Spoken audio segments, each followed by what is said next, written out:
need you to hate.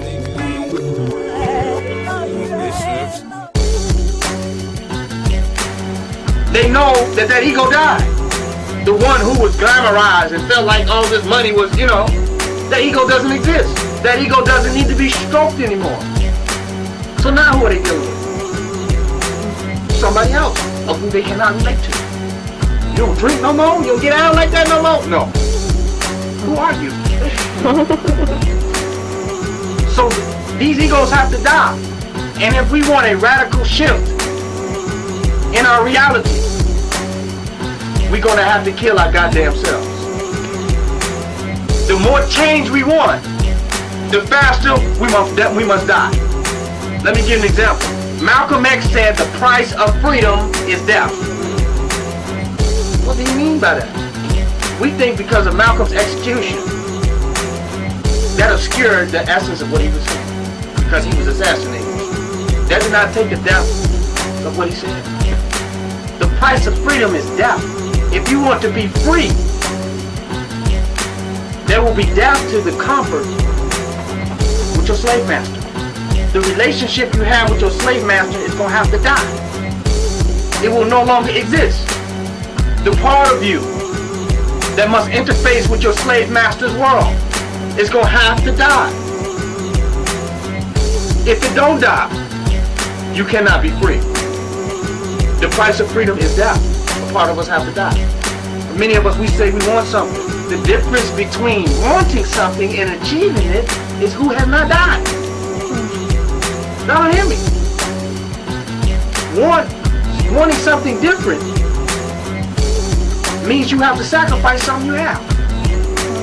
If I have this Kemetic statue here, and I want to put something else here, this statue is going to have to what? Move, right? Or there's no space for what I want to put here to exist. So if I really want to put something else here, my first thing should be what? To move what is there. Not attach myself to it. I want something else. You hear me? That's how we act. I want a man that really appreciates me. You gotta move what? The one that's there out the goddamn way, am I correct? I want a woman that appreciates. I'm tired of dealing with prostitutes. No, you're not. You hear what I'm saying? So in order for you, if you got your highest, most powerful goal that you have, will require you to sacrifice the self in you, the ghost, the succubus or incubus. You follow? To sacrifice the demon inside of you that is living off your own reality. I'm going into Google now. Who you thought you was a spirit that invited you for a temporary period of time. That's not you. You God.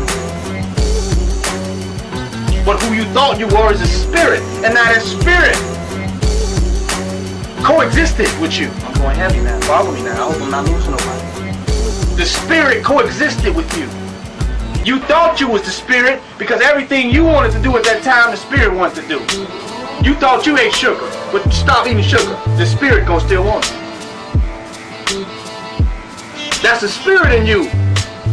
In psychology, they call it habits, obsession, obsessive compulsive disorder. Something takes over you to make you do the things that you do. You claim you want to do something else, but you keep doing the same thing that you've been doing. They call it obsessive compulsive disorder. You're trying to get something different, but you're doing the same damn thing. In the ancient time, they call it a demonic possession. Well, you needed a damn exorcist. And the exorcism was something radical to symbolize the transformation and the rebirth and the liberation of your true self from the demonic possession. Where they would cut a chicken's head off. It ain't that they hated the chickens. They had to do something radical, you feel me? To symbolize a transition from one vibration in one spiritual state to another. What was more radical than cutting a chicken's head off and spreading blood all over the room? That would shock you to such a degree that would be enough of a radical expression to shift you from one state of being to another. This is reality. It's going to take something radical to transform us to what we desire. Our old self is stopping us from our new desires. No one to blame, no victims. Our old self is stopping us from our new desires. Everybody repeat that after me. My old self, is stopping me from my new desires. It's a reality.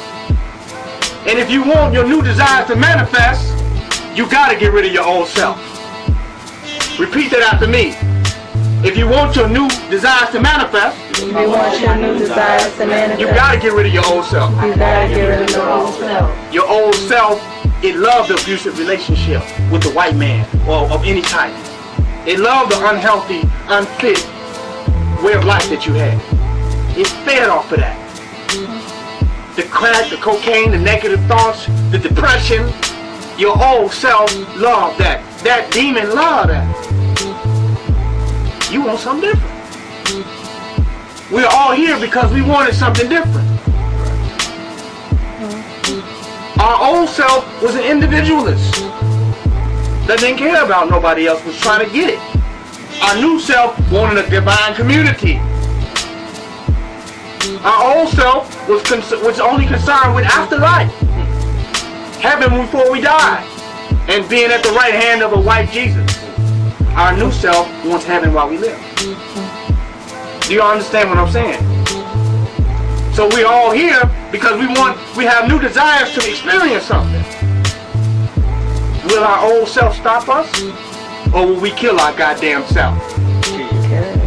Every time your old self starts getting away by projecting fear and limitations of what you can achieve and making you worry about things that are irrelevant to what you have the power to produce, you must kill that self.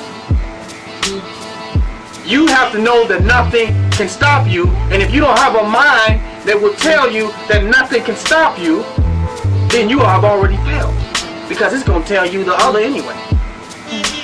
If it's not saying something can stop you, if it's not saying nothing can stop you, it's probably going to say something that's going to stop you. There's no in between. There's no real confusion in the universe. The universe is absolute. With everything that it does, it's either this, it's either raining, or it's not. But our mind think it can be in the middle. There's no middle in the universe. There's no middle ground in the universe. Everything is absolute. If you want absolute change, you're going to have to do something absolute different. If the world you want to create a new world, but your behavior is looking the same way it's been looking, and you're still moving towards the inclination to do the same things that represent your old world, how you going to have a new one? You say you want to wear some different shoes, you go put the same shoes on you had yesterday? It's not rational. It's not going to work. So we have to check our mind. We have to check ourselves. The unexamined life is not worth living. We must examine ourselves to make sure that we are making the radical changes to get to what we want. But in order to do that, you got to go beyond fear. Because fear kicks in and tells you that you're losing something. Change represents loss to someone who is in fear. Change represents loss to someone who is not ready to be reborn into their true desires. Change represents loss. But those who are aware know that change is caused by what their real desires are. You know what I mean? Change is caused by what your real desires are. That's what makes change happen in the universe, whether you are aware of it or not. That's a fact.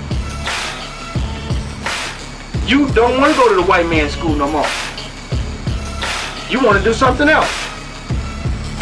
You're not aware, you follow, of your real desire to do something else, but every action shows that you're not paying that goddamn attention to what the white man is saying. Then you get kicked out of the school. Who caused the change? Did they kick you out of school? Or did your desires create a change in your experience? Most of us live a step behind ourselves. We tired of living under the white man.